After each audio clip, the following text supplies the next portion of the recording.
What's up, everybody, and welcome back to another Halo review with your resident Halo fan. Well, I mean, like casual Halo fan, I guess. And of course, I'm wearing a Gears of War hoodie to do my Halo review. Hey, I don't have any Halo merch.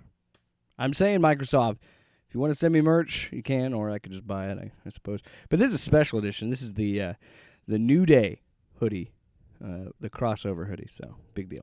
So let's get into episode 3. Now, for starters, I do have to address the fact that I was the thumbnail is true. I think I was right and wrong about this show, and in a sense that episode 3 definitely feels more like Halo. The introduction of Cortana has really kind of changed my perspective on the show. I still think it's its own thing. I still think, there's still some differences and changes, but having her involved and hearing her voice be a part of this story is exciting. So I am glad that she is back, if you will. So let's get into it. The reason I was wrong is I was talking to a friend of mine, and he saw 343 coming out, and I mentioned that in the first two, my review of the first two episodes, that 343 defended the decision, and I never really looked into much more of it, and he directed me towards an interview and an article to talk about it, and I think in a sense he was right as well, of like, they have to do this, and you're going to see more of this in episode 3, they have to do things to make Master Chief more of a character and flesh him out more, because he was just an avatar for you, the player, whereas this, you're watching this and you're experiencing this, so you're going to have a little bit different. And yes, he talks and he has his own stuff in the game, but there's a reason he doesn't take his helmet off, because it's the idea of, like, Master Chief could be you. You're supposed to be Master Chief. Yes, he has his own voice actor and all that stuff, but yeah, I think that's the implication of him as a character in the games. So to have him be more represented as his own thing in this show, I think is important, and I think it makes sense. I think that as a whole, I went back and I watched my review of the first two episodes, and I seemed a little bit more negative than I expected. I did talk about a lot of things that I did really enjoy, and I just seemed a little bit more critical. And this episode, I think I've really changed my perspective on it, because it's true, you can't tell the same story from a video game into a TV show or a movie. And like I said, and I've said thousands of times, we should be open to adaptation, because if you want those stories, go play the game or go watch one of those like cutscene YouTube videos where it's just like all the cutscenes of the storyline that they like cut together to make like a movie. And there's nothing wrong with that. Go watch that and experience that. This is something completely different. And I think that really shines in this episode. And I think it was really cool that they incorporated so much of Halo and bringing in Cortana and doing all that stuff, but then they also managed to make it its own story. For starters, Chief's back at Reach. He's at UNSC. He's talking to Halsey, and she tells him that, I have this AI, I have Cortana that's going to help you, and make it so you're not going to get yelled at and get in any trouble with the other officers around here. And the process of doing it, I thought, was really interesting. So Halsey, as it's pointed out in the second episode, and it's touched on again here, she has managed to master Flash cloning.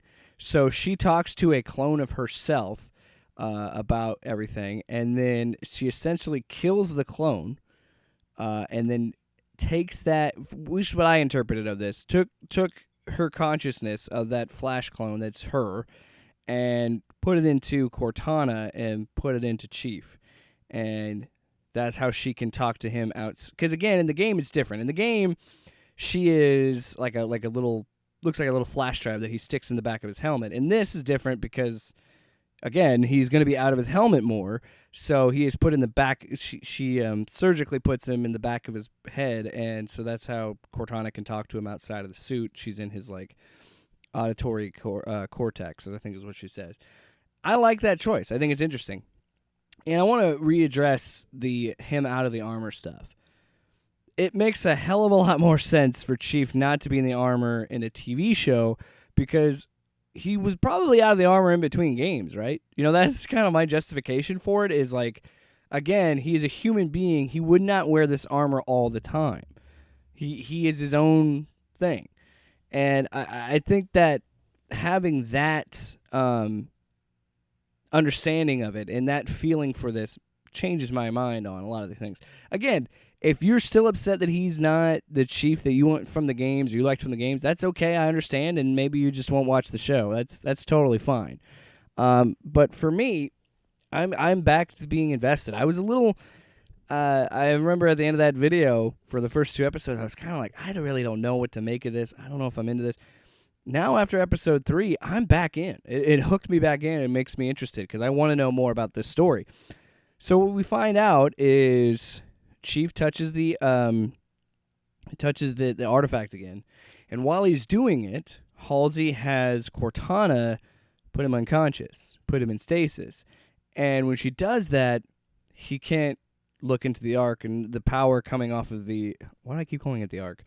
The power from the artifact depletes. It doesn't work. It only works when he's conscious. So then she pulls him back into consciousness, and then we keep finding more and more about his memories, and we start to see the dog, we start to see his mom and dad, we see a little bit more of these like little nuggets of who Chief was before he was taken by the UNSC. And then after that, we get more of that, and then he talks to Silver Team and says, hey, I hope we're cool, are we cool? And they're all like, hey man, we're beside you 100%, it's all cool, it's all good. And then he's like, okay, cool. Then Cortana shows up, sets this whole awkward moment of like, hey, man, leave. I'm trying to talk to my friends. Get out of here. Like, that's what it feels like. And so they have that whole confrontation. And then later on in that episode, we also see what's happening with Soren and Quan. And I got to be totally honest, I don't really care about that storyline. I just don't. I understand they're trying to show a different perspective in this war between the Covenant and the UNSC, and like the one dude that was in Game of Thrones and Pacific Rim and some other stuff. I'm not gonna look up his name. That dude is doing his whole like killing of rebels and stuff. Like that whole storyline, I'm sorry, I just don't care about. For me, I'm more interested in what is happening with High Charity, what's happening with Reach, what's happening in the Covenant and the human. And, we get more of the female villain with the Covenant where she has, like, where we saw that shot from the trailer, her tentacles come in and, like, take out all these, which as soon as the scene happens, so I don't remember when exactly in the episode, but there is a moment where they're out in space and the UNSC gets a transmission from an essentially abandoned ship. She's the only one on it. She's like, I need your help, and da-da-da. So they come in and, go after her and are going to help her, and it turns out, yeah, it's her with tentacles. And as soon as I heard that distress signal, I'm like, oh, it's the villain from the Covenant. She's just going to fucking wreck these fools. And she does. I liked it. It was a really cool scene. And again, I got to say, I'm still very impressed with the level of CG in this show, because at the beginning of the episode, we get a little prologue of a flashback of her with the boy that she liked in this like book that they were reading. And she was like in this like, I want to say like an internment camp. Like she was the prisoner of the UNSC, I think. And there's my dog. Hey, puppy. Go over here. Go around. Cooper, go around. Go around. Anyway, so she already has that built-in hatred for the UNSC because it seems like, again, she was a prisoner of war or something. But she gets found by two elites, and they're like, they use this device and realize that she could help with the artifact. So like she's one of the blessed ones. So they take her on the ship, and that gives her the reason to be with the Covenant and why she hates the UNSC. So we kind of have a little bit of her backstory. But that scene where she takes out all the Marines, that's it. We don't get much of her the rest of the episode. She's shown again, I think, later, like holding the book that the boy, like that had the poems in it, that the boy was reading to her.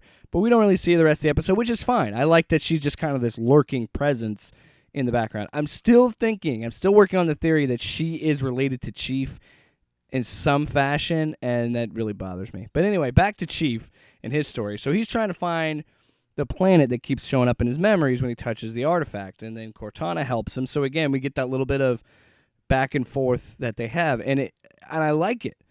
it really, again, pulls me back into that Halo-ness of it and starts to feel like Halo, which is what I was saying.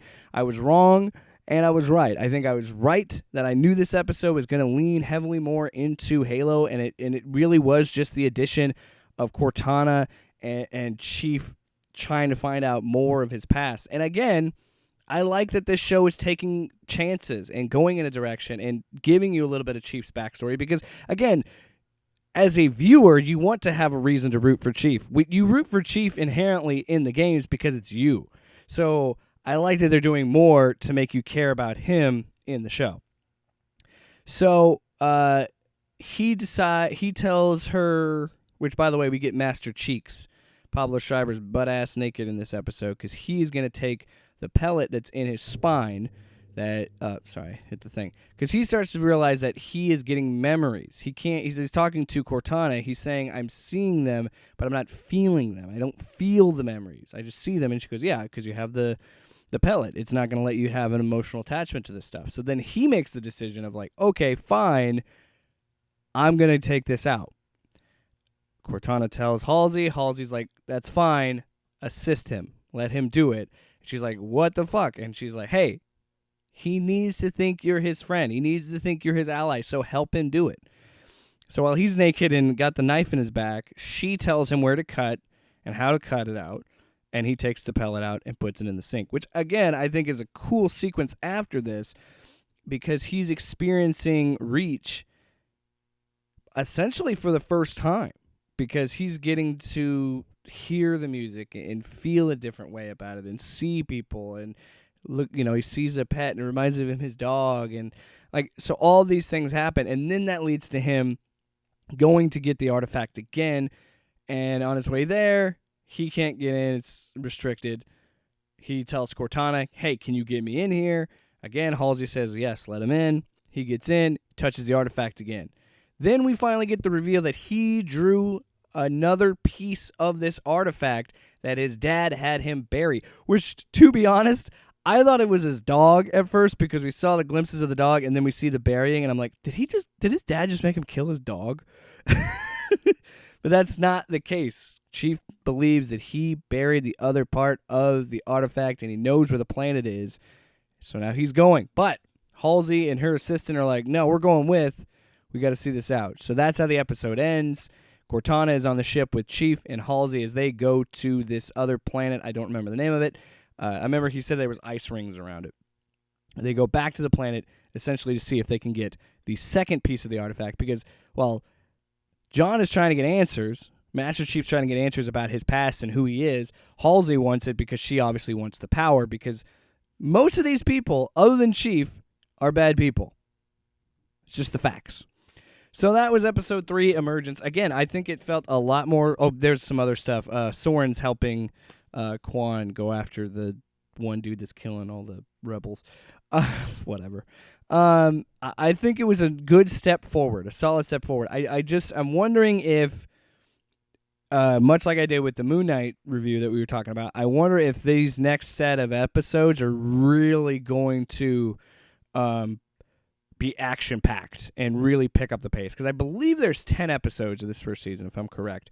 So we're not quite halfway through the first season, but I'm wondering if by episode 4 we're going to see more action. Because the last 2 episodes have been mostly exposition and dialogue, so I'm got a feeling that episode 4 is going to go more in an action-oriented take. And also, I'm very happy that this does really feel more like a Halo show, and definitely feels like a Halo show that's taking chances. And I understand that fans of the franchise might not like it, but I think if you